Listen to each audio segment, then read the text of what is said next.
How to fix cloudy AI login problem. So guys, follow me my step and solve your cloudy AI login problem. So let's go started now.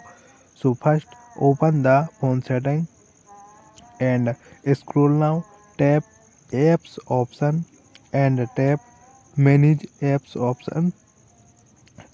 Search now cloudy AI app.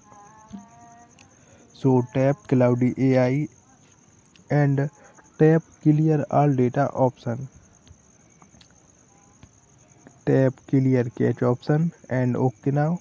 Tap clear all data option and OK now. Go to back. Open your Play Store app and search now Cloudy AI app.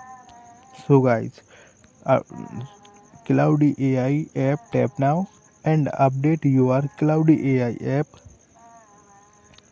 and installing your Cloudy AI app. Go to back